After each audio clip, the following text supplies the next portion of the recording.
Mas muna tayo.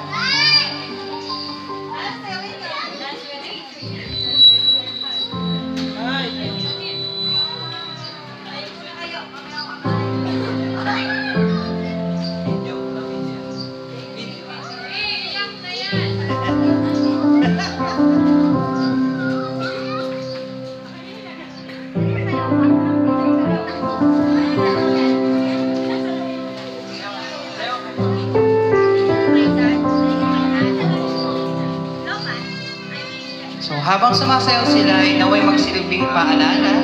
Ang sandaling ito sa likod ng bawat matagumpay na anak ay isang ina na walang sawang sumusuporta at gumagabay at nagmamahal.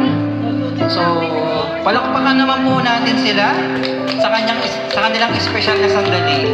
So isang memorable moments para sa mother and son.